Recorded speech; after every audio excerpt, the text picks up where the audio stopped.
जयराम जी के किसान साथियों, आज हम आए हैं हमारे खेत पर चनों की फसल देखने।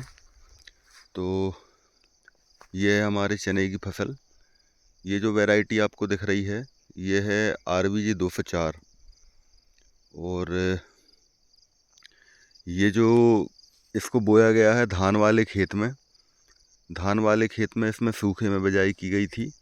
और सूखे में चने बोने के बाद और बेलर 32 का स्प्रे करने के बाद, जो कि बेलर 32 एक BASF कंपनी की दवाई है और उसमें पेंडिमिथलिन प्लस इमेजिथापन दवाई रहती है।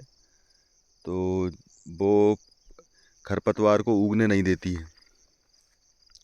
तो इस प्रकार इसकी बुआई की गई थी। और इस मेड़ के इस तरफ जो आपको दिखाई दे रहा है ये है RBG 202। तो फिलहाल दोनों चनों की पोजीशन बढ़िया है। हालांकि शुरू में इनमें पौधे बहुत सूख गए, बहुत पौधे सूखने की समस्या रही। तो उस कारण फिर हमने इसमें एक बायर का जो एलीट के नाम से आता है फंगीसाइड, उसका स्प्रे किया था। पर मेरे ख्याल से फंगीसाइड से कोई चना सूखना रुकना नहीं। चना सूखना जब रुका जब इसमें पानी लगाया गया, मतलब पानी लगाने के बाद चना सूखना रुक गया। और चना जैसे ही पानी के बाद उसमें बतर आ रही थी तो उसके बाद हमारे यहाँ बारिश हो गई।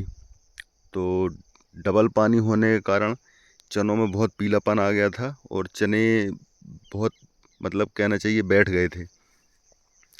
तो फिर उसके बाद हमने इसमें एक स्प्रे और किया।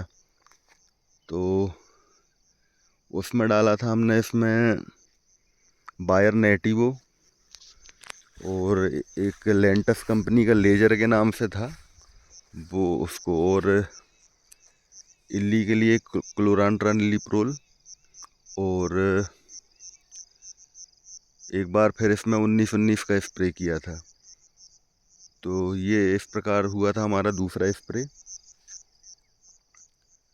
और तीसरे स्प्रे में हमने इसमें कुछ खास नहीं डाला क्योंकि 2 बार अच्छा फंगीसाइड डल गया था और फिलहाल चना सूखने भी रुक गए थे। तो फिर हमने ज़्यादा इसमें अच्छा और फिर फंगीसाइड की ज़रूरत समझी नहीं। और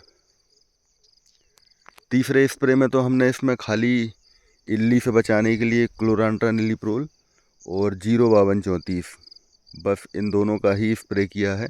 और उसके अलावा में इसमें हमने कुछ नहीं डाला है।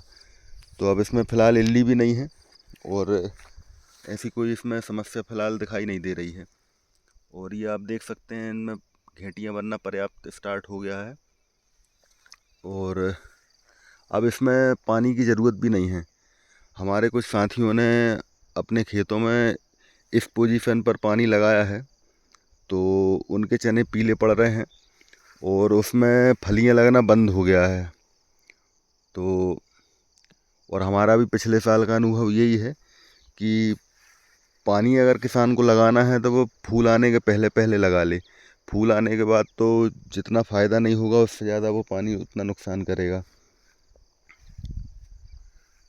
तो फिलहाल इसमें पानी की ज़रूरत नहीं है, ये ऐसे ही पक जाएगा।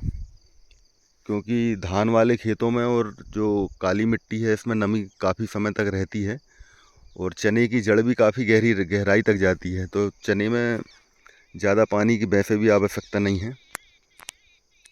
तो ये चना बगैर पानी के ही पक जाएगा। और अब ये है 204 और इस तरफ है 202। कोई ऐसा कोई विशेष डिफरेंस तो इनमें दिखाई नहीं दे रहा है।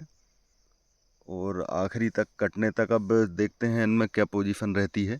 बाकी अभी फ़िलहाल तो दोनों ही बेहतर हैं। और हमारा एरिया तो गेहूं की फसल वाला ही था। पिछले साल से ज़रूर कुछ लोग चने पे शिफ्ट हुए हैं और हमने कम से कम 10 से 15 साल बाद चने लगाए हैं। और हालांकि अब देखते हैं गेहूं से ज़्यादा प्रॉफिट देकर जाते हैं कि क्या नुकसान होता है, क्या होता है। अब तो ये समय ही बताएगा। बाकी अभी कंडीशन बढ़िया है और फलियां बनना स्टार्ट हो गई हैं। और जैसा भी कुछ होगा अब हम आपको बताएंगे। धन्यवाद।